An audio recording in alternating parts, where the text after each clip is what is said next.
Y quiero que le digas a la que tienes a tu lado: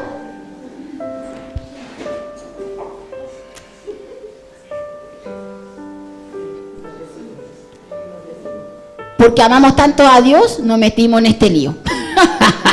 Porque amamos tanto a Dios que nos hemos metido en este lío.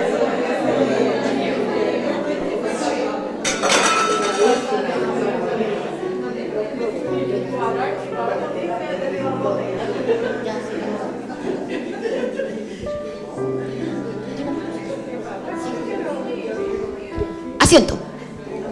Ya. Ustedes ya saben por qué lo hago, ¿cierto? Póngase de pie, siéntense. ¿Ustedes saben por qué lo hago? Porque da sueño. Por eso digo, póngase de pie, siéntense, mueve las piernas, hagan esto, estírense, digan algo. Porque les dijimos que esto iba a ser para largo. Pero no queremos que iba a ser para largo. Quedemos con lo rico del contenido, que eso es lo que importa. Estudiar con propósito. ¿Qué dice el versículo en Isaías 40, 21 a 22? ¿No sabéis? ¿No habéis oído? ¿No los han anunciado desde el principio? ¿No los habéis entendido desde la fundación de la tierra? Él es el que está sentado sobre la redondez de la tierra. Jen, la autora del libro, habla una historia acerca de su papá. Cuando era pequeña, iba con el papi, ¿y ¿sabe dónde iban? A acampar.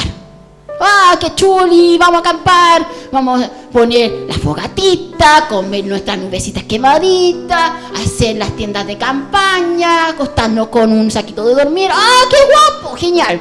Pero ella iba descubriendo que mientras ella más avanzaba en edad, se dio cuenta que el papá no le gustaba ir a acampar al final. Al final a él le gustaba estar sentado, reclinado en su sofá, viendo la tele, en su casa. Pero ella decía, oye, pero si mi papá me saca al campamento, poniendo cara así, ¡ey, ey! Pero a él le gusta estar en la casa, pero ¿por qué lo hace? Jen dice que ella descubrió, cuando se convirtió en madre, descubrió la verdadera razón de por qué el papá hacía lo que hacía. No era porque le gustaba acampar al papá, sino lo hacía porque amaba a sus hijos. Hacía todo lo que estaba haciendo simplemente por amor. Cuando su propósito se hizo claro en ella, su disposición a renunciar a sus comodidades que disfrutaba por repelente de mosquitos o estacas o una tienda de campaña comenzaron a tener mucho sentido. Todo buen esfuerzo debe ser hecho con un propósito. Sin una idea clara del propósito, nuestros esfuerzos por hacer algo podrían fracasar. Pero con un propósito claro, tenemos mucha más probabilidad de perseverar. Ese, por cierto, es el caso con esta alfabetización. Requiere esfuerzo edificarla. Por eso le di ese mensajito. Si amas tanto a Dios, pero hay que mantener un claro sentido del propósito que nos sostiene en esta labor. Y aquí va la pregunta. ¿Cómo puedo comenzar a tener un propósito claro en la manera en que nos acercamos al estudio de la Biblia? Primeramente, ya hemos hablado con lo que habló Katy, que hay que considerar a la Biblia que es un libro sobre Dios. Ya está, punto. Pero el propósito por el cual fue escrita se enfoca en esta línea de tiempo, se puede decir así, donde está la gran historia, que desde el Génesis al Apocalipsis hay episodios de creación, caída, redención y restauración. El propósito nos cuenta la gran historia de la Biblia. Nos cuentan sobre el reino y el gobierno de Dios. Ese es el propósito de la Biblia. El gobierno y el reino de Dios. Ese es el propósito. La Biblia de manera intencional nos cuenta esta gran historia en una milla de historias más pequeñas, que sería desde Génesis hasta Apocalipsis, Antiguo Testamento, ¿cierto? Desde la primera página hasta la última página. Entonces, que el propósito al estudiar debe ser buscar esta gran historia cada vez que vamos a las Escrituras. Cuando estudiamos debemos preguntar no solo lo que quiere contarnos una porción determinada de la Escritura, sino cómo esa porción nos cuenta la gran historia de la Biblia como un todo. Por lo tanto, la gran historia o el gobierno y la soberanía de Dios también está enfocado no solamente en la Biblia, también lo ves en un versículo, también lo ves en un capítulo, también lo ves en el libro más corto de la Biblia, que puede ser Tercera de Juan, o en el libro más largo de la Biblia, ¿cuál es? Salmos. Ahí tienes que ver el gobierno y el reino de Dios. ¿Cómo se dio cuenta de esto? Ella estaba acostumbrada a viajar desde Dallas hasta Santa Fe, Nuevo México, 9 horas seguidas en coche. Es como ir de aquí a Gandía, 9 horas. Soportarnos todo el lío, ¿cierto? Pero también tenía su atractivo, ¿cierto? Cuando viajamos, que vemos unos pasajes preciosos. Lo mismo, aquí 9 horas, ¿vale? En coche. Y el marido, me sé yo medio andaluz, y el marido, fanático de la geografía, de la topografía, mientras iban en el coche, ay, mira, ¿sabes qué? Aquí están las planicies. Y uno, ¿qué? No, si yo, ¿qué? Voy a pescar las planicies. Yo veo árboles, río, más árboles, más río. Pero él me dice que él ve la planicie. Pasa una hora más y dice, mira, ahora, mira, ¿sabes qué? ¿A dónde vamos a llegar? Vamos a llegar al Valle del Río Rojo. ¿Y dónde queda eso? Si yo veo otras cosas, yo veo ahí, ay, monumento no sé de qué. Ay, qué bonito esto. Pero él me está diciendo esas partes. Pero ocurre que de manera urgente la autora del libro tenía que coger un vuelo desde Dallas hasta Santa Fe, México.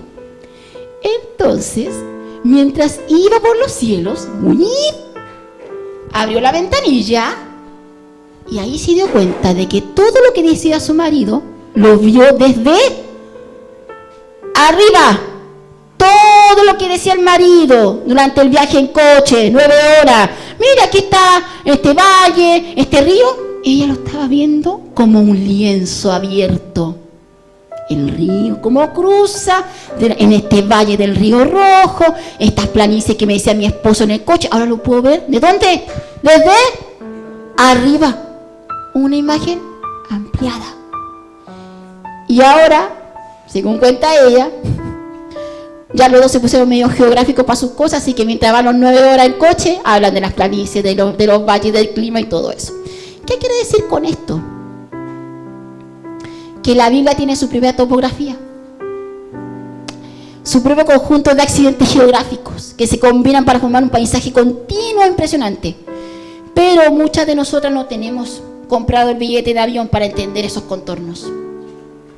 O nuestros años en la iglesia no conocemos la topografía porque no se nos han enseñado acerca de ella. Sabemos que vemos algo hermoso en las Escrituras, pero no sabemos si encaja con el resto de la historia. Nuestra comprensión de la Escritura es una serie fragmentada de momentos con la naturaleza y que nos conmueven a un fondo. Pero no necesariamente se conectan para revelar el panorama general, ¿vale? O sea, ¿cómo vemos la gran historia de la Biblia desde arriba? El panorama general, que es la gran historia, ¿cierto? Creación, caída, redención, restauración. Y luego la topografía serían los estilos literarios. Si yo digo Mateo y abunda en sus libros, tiene parábolas. ¿Veo? Es parabólico también el libro. Si yo digo Primera de Juan, ¿qué es Primera de Juan? ¿Es un libro solamente? No, es una carta. Eso son las topografías. Si yo leo el Génesis, ¿qué estilo literario puede ser? ¿Qué topografía puede ser? Es una narrativa histórica. Así, desde arriba tú puedes ver ese panorama. O sea, alejándote un poquito de la Biblia, puedes entender el panorama bíblico. Y a su vez la metanarrativa. ¿Qué es la metanarrativa? Es la explicación completa o tema principal que ilumina a todos los demás temas de un texto. La idea de una historia más grande que explica historias más pequeñas. Es por esencia una historia sobre historias. ¿Y qué es la metanarrativa, Mabel? Que no entiendo porque no manejo estudios bíblicos, no manejo nada de esas cosas. Jen me lo explicó. Me habló por teléfono. Mentira. Jen explicó en su libro que ella es fanática de la jardinería. Jardinería. Jardines. Plantas. Jardín. Cada planta, cada árbol seguía, ¿por qué? Por las estaciones del año, ¿cierto? Si la metanarrativa de la Biblia es creación, caída, restauración, redención, en la jardinería sería entonces invierno, primavera, verano. Cada planta y árbol cuenta un paso de las estaciones. Ejemplo, si hay un árbol con las hojas amarillas, pues tú puedes decir, está enfermo. No. Se puede interpretar su comportamiento según las estaciones y ver indicios en ellas sobre qué parte de la metanarrativa de la jardinería viene a continuación. Por lo tanto, si no tenemos clara la metanarrativa, la gran historia, quizás tengamos dificultad para encontrar la continuidad entre Dios del Antiguo Testamento al Dios del Nuevo Testamento, ¿vale? O quizás un problema para relacionarnos con el Antiguo Testamento. O también malinterpretamos el propósito o el énfasis de una gran historia más pequeña porque la hemos visto separada de su relación con la gran historia. Ahora lo voy a explicar en términos bíblicos. Aquí está la parte que nos gusta. ¿Es una historia que habla sobre Dios? Sí. La metanarrativa en la Biblia, no en el libro, en la Biblia se conduce así. La creación, sabemos dónde está. ¿O no? ¿Dónde se habla en la creación? En él. Ya, pero se habla en todo el Génesis. Vale. Génesis 1 y 2, ¿cierto? Dios crea todo para su gloria y de forma ordenada crea al hombre a su imagen, ¿cierto? Luego viene la caída. Y eso está en Génesis 3. Y aquí viene lo espectacular de todo esto.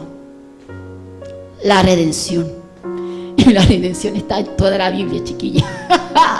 La redención está en toda la Biblia. Miren, desde el Génesis 3:15 que está la promesa que dice, ¿qué se acuerda de la promesa de 3:15?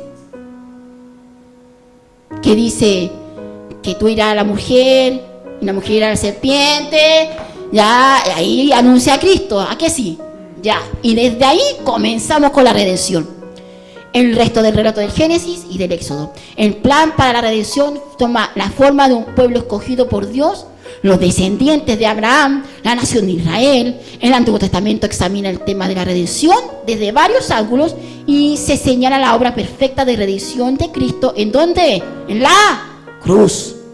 ¿Qué se relata en dónde? En los evangelios. Se examina también en las epístolas. El Nuevo Testamento refuerza y amplía nuestra comprensión de la redención. Asegurarnos que la salvación se ha logrado al estarnos a buscar ¿qué? La santificación y animarnos a la espera de ¿qué? De la restauración. Que eso sería el Apocalipsis, que es el orden del cosmos. Dios restablece el orden perfecto nuevamente con la creación de ¿qué? De un cielo nuevo y una tierra nueva. Y aquí está la metanarrativa de la Biblia. Y ahora me van a decir, ahora ¿cómo lo aplico yo en un libro? ¿Cómo lo aplico yo en un personaje bíblico? ¿Cómo lo hago? No lo va a entender. Aquí lo vamos a explicar. Noé, Antiguo Testamento, Génesis. ¿Cómo aplico aquí la gran historia? Hay una historia de recreación. ¿Por qué? Cuando leen la historia de Noé, ¿qué pasa? Vino el diluvio, pasaron los días. ¿Y qué pasó? Cuando cayeron en tierra firme, seca, todas las cosas se volvieron a hacer, ¿cierto? No había nada, pero el Señor formó nuevamente. Luego viene, también es una historia de redención. Y a mí me llamó la atención lo que pusieron aquí. Anuncia a Cristo. Noé anuncia a Cristo. Por tanto, el ejemplo de Noé, el siervo fiel dispuesto a encerrarse en un arca. Reafírmame eso, Ale. Arca significa ataúd en hebreo. Por lo tanto, se encerró en un arca por Dios. Fue al ataúd por Dios. Fue a la cruz por Dios. Y aquí tuve a Cristo. En este leyendo la historia tuve a Cristo. Siguiente. Pero también hay una historia de caída, ya sabemos ya qué pasó con Noé. Se emborrachó, se escondió el pobrecillo ahí. Ahí vemos una historia de caída. Pero la narrativa, claro que sí. Es una historia sobre Dios. ¿Por qué? Porque Dios crea. Dios da una orden, ¿cierto? Dios preserva vida. Eso es lo que hace Dios. Dios provee. Dios liberta y solo Dios puede salvar. Eso es la metanarrativa del texto. Lo primero fue la gran historia. Luego viene la metanarrativa. Pero tú sabes, Mabel, que me estoy adaptando a esto, así que voy a seguir con el Nuevo Testamento. Muy bien. Nuevo Testamento, parábola del buen samaritano. La conocemos entera. En la gran historia de la caída, que es el hombre junto al camino, que fue golpeado, ¿cierto? Que quedó moribundo. ¿Vale? Ahí se ve la gran historia a través de la caída. ¿Y quién es la redención en la historia? El buen samaritano. Pero mira lo que sucede aquí. Si usted ha leído el texto completo, viene una promesa. Historia de redención. Dentro de esa parábola, el samaritano promete retornar para saldar la cuenta. Eso es una gran historia. Eso es entender la gran historia. Ahora la metanarrativa dentro del texto en sí es que es una historia sobre Dios, obviamente. Pero mira lo que dice aquí. Dios envía al Hijo para ser rechazado por su propia gente. Pasó un sacerdote, pasó un levita, ¡pum! ¿Vale?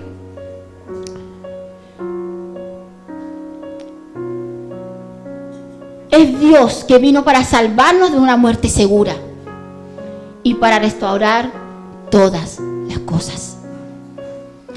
Por lo tanto, estamos siendo llamados como Noé, claro que sí, o como el buen samaritano, obviamente. No solo porque son ejemplos de justicia, pero escuchen esto, chicas, porque estas historias nos señalan a Cristo.